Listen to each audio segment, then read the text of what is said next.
Kenalkan, kami dari kelompok 5 hari ini akan membahas tentang Production dan Operation Management UMKM dari Mandor Chips. Ada kelompok kami, ada saya Wina Lirian, Melisa, Audrey, dan Charles. Selanjutnya saya akan menjelaskan tentang slide about. Jadi ini serba-serbi tentang pembahasan kita kali ini. Jadi perjalanan waktu membawa banyak perubahan dari tahun ke tahun yang juga tentu saja terjadi dalam dunia bisnis. Banyak perusahaan mulai memikirkan konsep-konsep bisnis yang berkualitas dan ahli. Konsep-konsep bisnis ini tuh muncul karena perubahan yang terjadi dari manajemen yang dijalankan dengan baik, pengambilan keputusan yang tepat, dan berhubungan dengan kebijaksanaan kapasitas perusahaan, pemeliharaan dan pergantian, pengendalian kualitas, ataupun pengaturan schedule produksi. Salah satunya adalah Mandor Chips UMKM yang bergerak di bidang makanan ringan ini merupakan perusahaan CV Amardian. UMKM merupakan sebuah hati dari pertumbuhan ekonomi sendiri. Keberadaannya membawa banyak tatanan keseimbangan dalam perekonomian. Mandor Chips yang merupakan salah satu dari ribuan UMKM yang saat ini masih terus ada dan berjalan bagi kelangsungan perekonomian. Selanjutnya ada SETC. SETC merupakan Sampurna Entrepreneurship Training Center, adalah bentuk tanggung jawab sosial dari PT HM Sampurna Tbk atau disebut Sampurna. Sanggar ini merupakan pusat pelatihan kewirausahaan terpadu. Melalui SETC, perusahaan Sampurna mendukung upaya pemerintah mengakselerasi pertumbuhan ekonomi melalui komitmen berkelanjutan terhadap pemberdayaan dan pembangunan kapabilitas usaha kecil menengah atau UKM di Indonesia. SETC berusaha mewujudkan kemandirian ekonomi melalui 3 pilar, yaitu korporasi, koperasi, dan UKM. SETC dikembangkan berdasarkan konsep sistem pertanian terpadu, integrated farming system, dan teknik kejujuran tepat guna, dan dengan melibatkan semua pemangku kepentingan yang berkaitan seperti akademis, pemerintah, dan masyarakat. Selanjutnya saya akan menjelaskan tentang produksi. Produksi adalah suatu proses untuk mengubah barang input menjadi barang output. Dalam proses tersebut terdapat 3 tipe produksi atas input atau faktor produksi tersebut. Yang pertama yaitu increasing return to scale, di mana apabila tiap unit tambahan input menghasilkan tambahan output yang lebih banyak daripada unit input sebelumnya. Yang kedua, constant return to scale, apabila unit tambahan input menghasilkan tambahan output yang sama dari unit sebelumnya. Yang terakhir yaitu decreasing return to scale, apabila tiap unit tambahan input menghasilkan tambahan output yang lebih sedikit daripada unit sebelumnya. Selanjutnya, fungsi produksi. Pada gambar tersebut merupakan hukum law of diminishing return, di mana pada gambar di atas ini merupakan permulaan penggunaan faktor produksi, di mana TP akan bertambah perlahan seiring ditambahnya input produksi. Pertambahan input perlahan membuat TP meningkat pada titik A. Selanjutnya, penambahan input produksi secara cepat masih menaikkan TP di mana tercapai pada titik B. Penambahan masih terus dilakukan sampai akhirnya mencapai titik C, di mana titik maksimum TP. Penambahan selanjutnya tidak lagi meningkatkan TP. Penambahan input akan berakibat turunnya total produksi yang mana melewati titik C maksimum TP. Selanjutnya, faktor produksi juga dapat dicerminkan dengan menggunakan kurva isoquant apabila hanya terdapat 2 macam input. Gambar ini menunjukkan bahwa sumbu vertikal mengukur jumlah visi modal yang dinyatakan sebagai arus jasanya per unit periode, dan sumbu horizontal mengukur jumlah tenaga kerja secara fisik yang dinyatakan arus jasanya per unit periode. Isoquant yang ditarik khusus untuk tingkat output Q1, setiap titik pada kurvan isoquant menunjukkan kombinasi modal dan tenaga kerja dalam berbagai variasi yang sering menghasilkan output yang sama sebanyak Q1. Selanjutnya, proses produksi.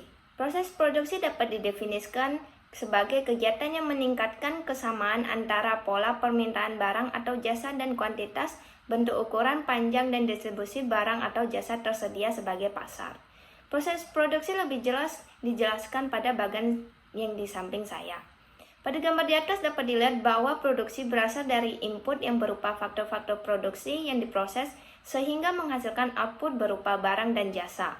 Umpan dan evaluasi dilakukan untuk perbaikan efisiensi. Selanjutnya saya akan menjelaskan tentang manajemen produksi. Manajemen produksi merupakan salah satu cabang manajemen yang kegiatannya mengatur agar dapat menciptakan dan menambah kegunaan suatu barang dan jasa. Selanjutnya, fungsi manajemen produksi ada 5, yaitu fungsi perencanaan, yang dimana produk fungsi ini menentukan bentuk dan mutu produksi akhir. Perencanaan produksi umumnya mempunyai 3 jenis kegiatan, yaitu urutan kerja, penjadwalan, dan dispensing. Yang kedua yaitu fungsi persediaan. Fungsi ini berhubungan dengan kegiatan persediaan bahan baku, mutu, waktu, dan tempat yang tepat dengan memperhitungkan biaya serendah mungkin. Yang ketiga yaitu fungsi pengawasan. Fungsi ini menentukan kegiatan pelaksanaan agar tetap sesuai dengan rencana produksi. Yang keempat yaitu fungsi pengawasan biaya. Kegiatan yang bertanggung jawab terhadap setiap perbedaan antara biaya yang dikeluarkan dengan biaya yang direncanakan. Dan yang terakhir yaitu fungsi pengangkutan, yang bertujuan agar proses produksi dapat dilaksanakan dengan tepat dan dengan biaya pelengkapan sekecil-kecilnya. Selanjutnya, sistem produksi yang sering dipergunakan dapat dibedakan menjadi 3 macam.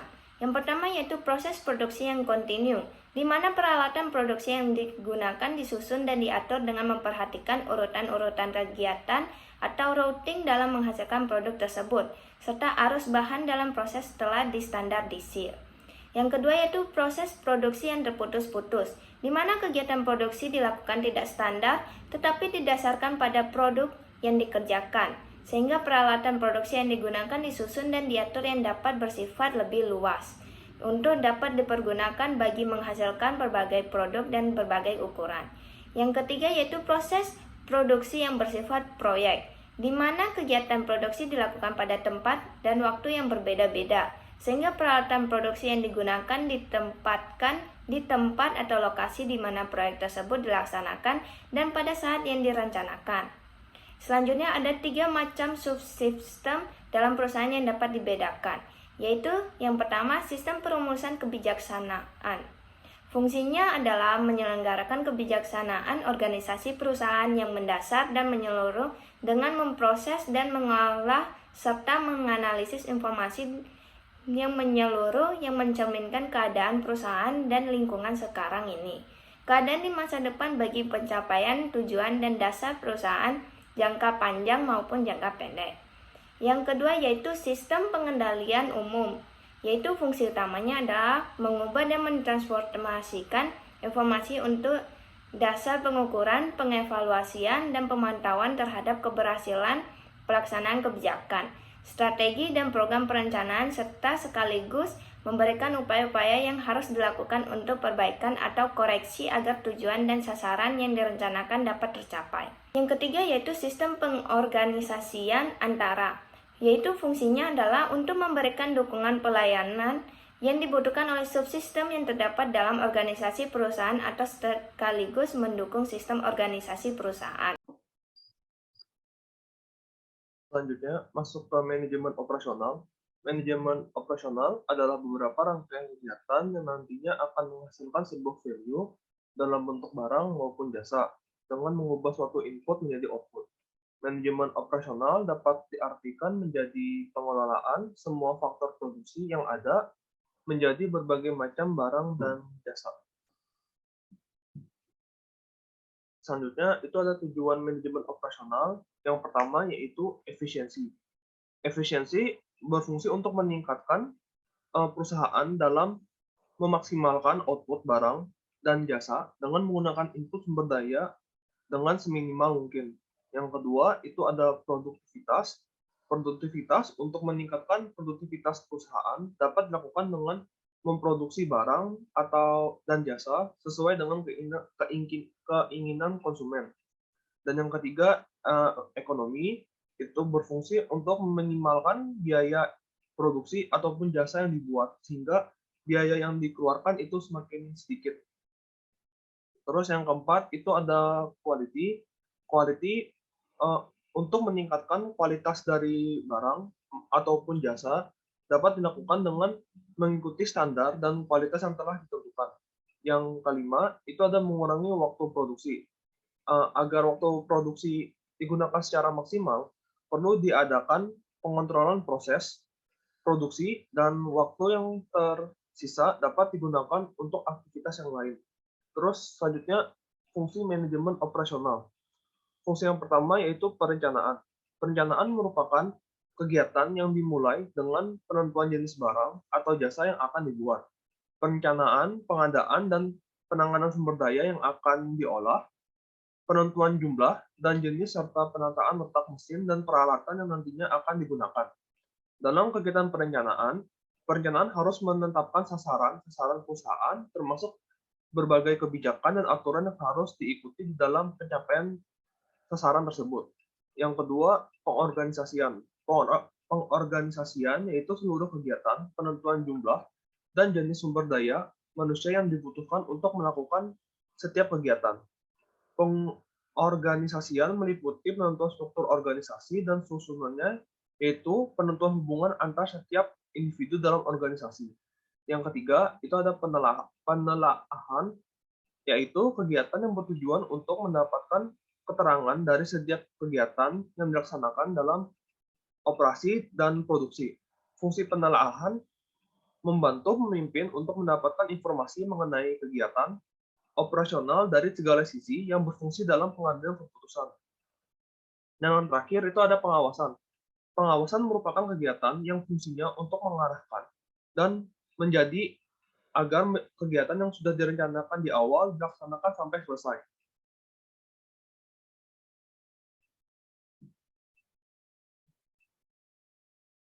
Nah, kita udah membahas nih tentang semuanya. Nah, selanjutnya saya akan membahas tentang company profile dari Mandor Chips. Setelah membahas pentingnya untuk menjadi kuat dan tangguh dalam dunia kewirausahaan, saatnya kita membahas tentang satu UMKM yang kami pilih karena ketangguhan dan kejayaannya yang keberadaannya masih terus dinikmati, yaitu Mandor Chips. Mandor Chips adalah UMKM dengan nama perusahaan CV Amardian yang berdiri pada tanggal 3 Oktober tahun 2016. Jenis perusahaan ini yaitu home industry yang berada di Istana Mentari B19 Sidoarjo.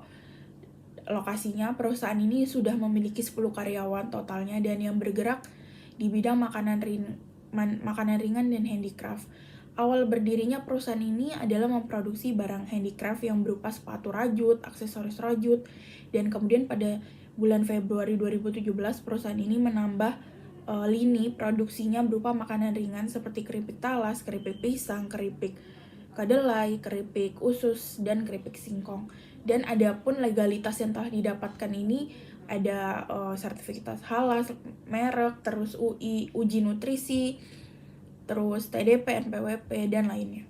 Selanjutnya saya Audisa Vanessa akan menjelaskan mengenai Production Management UMKM Mandor Chips Converting Input to Outputs, di mana pada tahap awalnya Mandor Chips ini melalui tangan dari supplier menyediakan bahan baku atau raw materials berupa singkong, talas, dan juga pisang yang sudah terjamin kualitasnya, di mana dibuktikan dengan bahan baku yang baru saja diterima oleh supplier ini kemudian akan dipilah oleh Mandor Chips ini sendiri. Bahkan hingga saat ini terbukti hanya sekitar 2% dalam setiap bulan atau setiap kuotanya bahan baku yang tidak dapat digunakan dari total seluruh bahan baku yang diterima. Hingga saat ini, owner UMKM juga memilih bahan baku yang disesuaikan dengan umur panennya, mengingat jika umur panen dirasa belum cukup, ini akan mempengaruhi kualitas dari si bahan baku itu sendiri. Jadi Mandor Chips ini juga terkadang selain membeli bahan baku, singkong, talas, dan juga pisang dari supplier, beliau juga membeli bahan baku yang diambil langsung dari petaninya.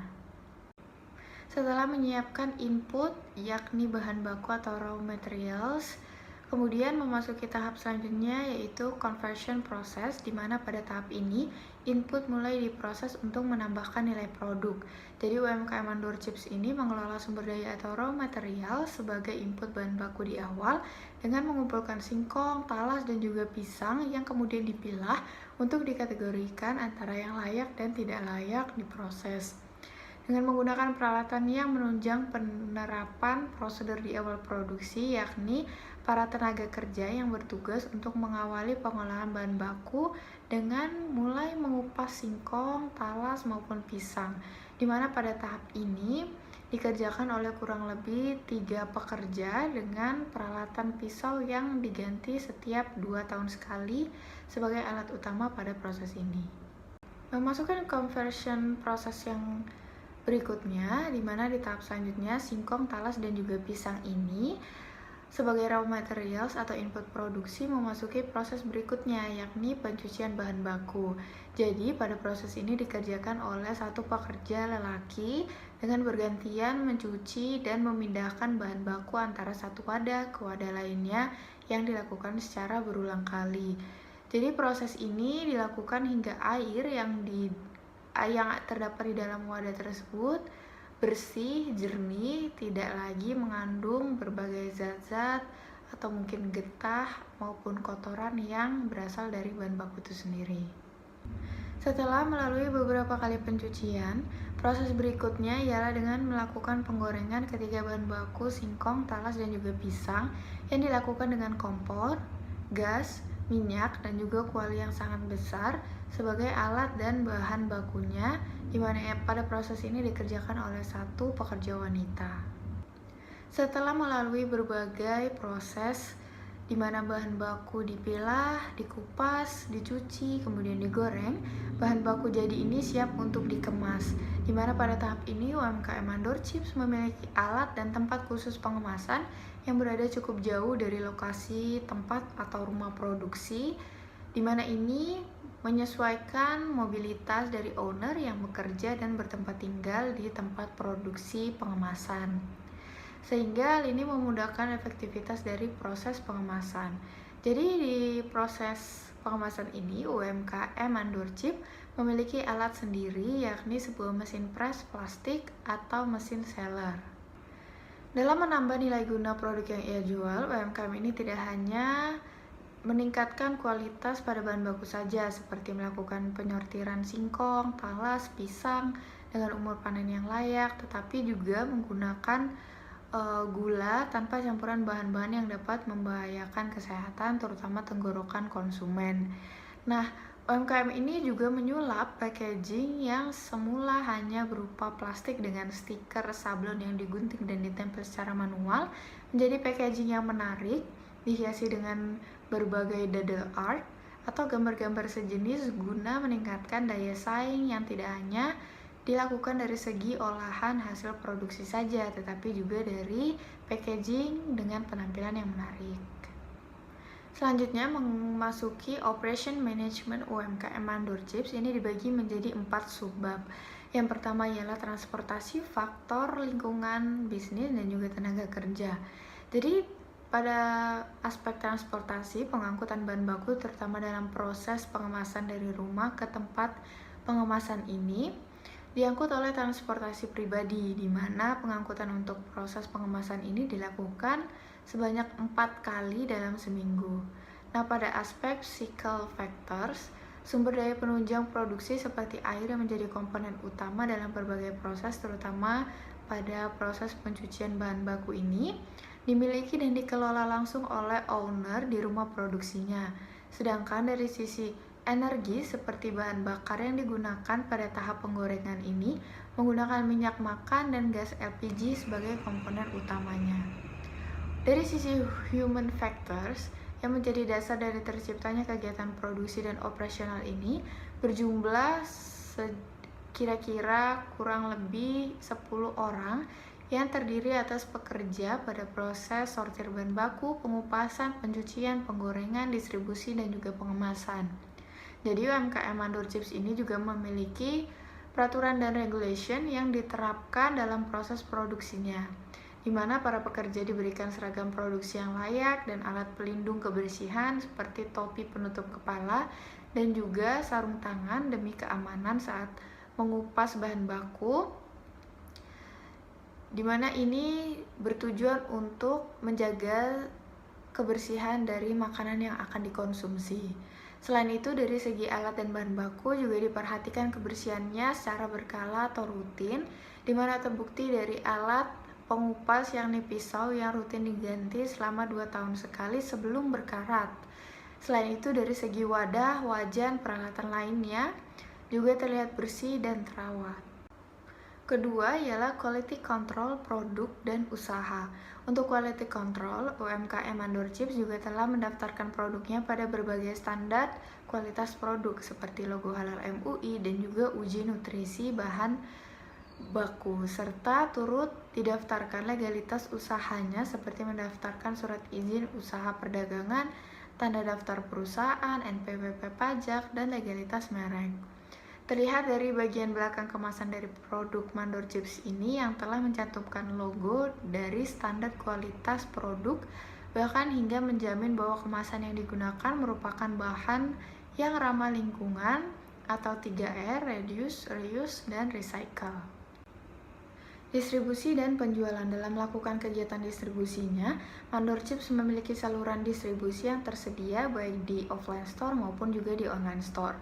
Nah, untuk distribusi penjualan offline store ini, selain menjual produknya pada toko atau retail yang dimiliki oleh mitra dan juga reseller dari Mandor Chips, UMKM ini juga menaruh produknya pada offline store Indomaret. Selain itu, untuk online store, Mandor Chips ini telah beroperasi pada platform Shopee yang dapat dilihat produk-produknya dan juga dapat dibeli oleh konsumen melalui Shopee itu sendiri. Nah, dalam berkompetensi di berbagai jenis retail, UMKM Mandor Chips ini memiliki strategi harga penjualan yang dibentuk menjadi 2 jenis. Yang pertama ialah harga jual ke konsumen dan juga harga jual ke distributor. Nah, perbedaan harga ini didasarkan oleh klasifikasi pasar, di mana Mandor Chips menerapkan prinsip beda target, beda harga jual, yang dimaksudkan agar reseller sebagai agen distributor dapat mengambil keuntungan berlebih sehingga Mandor Chips menjual harga produknya lebih murah ke tangan konsumen, ke tangan distributor dibandingkan ke tangan konsumen. Nah, distributor sebagai agen penyalur yang membantu peningkatan penjualan Mandor Chips ini terdiri dari reseller, dropshipper, serta agent affiliate. Nah, dalam membentuk brand image Mandor Chips ini, UMKM ini juga menanamkan 3 keunggulan, yakni jajanan tradisional legendaris, cita rasa gurih, dan juga kemasan yang menarik. Di mana ini disertai dengan kreasi pasar yang diterapkan, di mana Mandor Chips juga menyesuaikan kemasan yang unik dan berbeda di setiap produknya. Diferensiasi harga reseller dan konsumen, minimal pembelian untuk distributor, promo-promo menarik, serta mendukung dan memfasilitasi segala alat-alat dan kebutuhan pasar seperti tester produk yang disediakan untuk konsumen. Selanjutnya tentang Sampurna Entrepreneurship Training Center. Jadi ini tuh salah satu pusat pelatihan kewirausahaan yang diresmikan pada tahun 2007 dan berlokasi di Dusun Betiting, Desa Gunting, Kecamatan Sukorejo, Kabupaten Pasuruan, Jawa Timur dengan luas total 27 hektar. Sampurna ETC merupakan salah satu wadah bagi UMKM Mandor Chips dalam memberdayakan dan mengenalkan Mandor Chips pada proses produksi dan operasional yang nantinya akan menjamin kualitas dari UMKM itu sendiri. Dalam memberdayakan Mandor Chips agar menjadi UMKM yang lebih unggul, Sampurna ETC melakukan pendampingan dan monitoring yang dilakukan untuk mendampingi perkembangan usaha UMKM melalui sesi konsultasi. Adapun beberapa pelatihan yang dilakukan Sampurna Entrepreneurship Training Center ini yaitu proses dan sistem olahan pangan, integrated farming system, dan mengasah soft skill dari UMKM. Selanjutnya, kesimpulan dan saran. Dari hasil pembahasan dapat disimpulkan CV Armadian atau UMKM Mandor Chips dalam melakukan proses produksi yang diawali dengan pemilihan input atau bahan baku yang berkualitas dan dilanjutkan dengan pengolahan output dengan langkah-langkah yang telah ditentukan di awal, yang tentu saja mengikuti standar yang telah ditetapkan. Dan juga UMKM Mandor Chips terus melakukan inovasi pada produknya seperti packaging yang berubah dan menambah jenis makanan yang terus berkembang. Dalam melakukan distribusi penjualan, UMKM Mandor Chips menyediakan tempat offline maupun online bagi konsumen yang ingin membeli produknya. UMKM Mandor Chips juga sudah mengikuti standar kualitas yang ada di Indonesia yang ditunjukkan dengan adanya logo halal dan uji nutrisi pada kemasan produknya. Dalam bertahan dalam pandemi COVID-19, UMKM Mandor Chip mampu bertahan dengan melakukan perubahan dalam produknya dan juga pada sumber dayanya. Tentunya juga hal ini didukung dengan keunikan yang dimiliki oleh produk Mandor Chip ini. Sampurna Entrepreneurs Training Center atau SETC juga membantu Mandor Chip berkembang dalam hal pendampingan dan monitoring, dan juga ada pelatihan yang diberikan oleh SETC sehingga produk Mandor Chip dapat berinovasi dan berkembang. Selanjutnya, saran dari kelompok kami yaitu satu, melakukan dan menambah personil karyawan di setiap outlet jika kalau ada promo sehingga tidak memberatkan karyawan.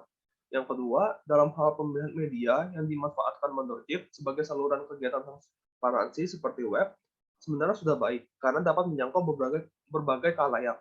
Namun, media lain yang dapat membantu maksimalkan ini adalah media jejaring sosial yang dapat dioptimalkan dalam menyampaikan perihal keterbukaan informasi mereka.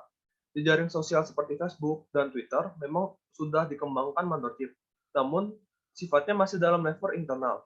Untuk itulah media ini bisa menjadi salah satu media yang dikembangkan dalam menunjang kegiatan transparansi yang lebih baik. Dan yang ketiga, sistem pengevaluasian yang penting untuk dilakukan. Kegiatan ini dimanfaatkan untuk mengetahui bagaimana respon khalayak terhadap berbagai kegiatan melalui strategi komunikasi yang diupayakan Mandor Chip, apakah sudah baik dalam proses penyampaiannya atau apakah sudah menjamin dalam pemenuhan informasi sesuai dengan harapan khalayak.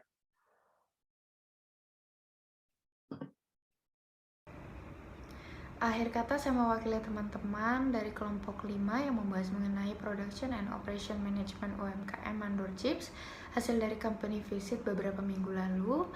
Kami mengucapkan permohonan maaf yang sebesar-besarnya jika presentasi ini masih sangat jauh dari kata sempurna, dan juga terima kasih.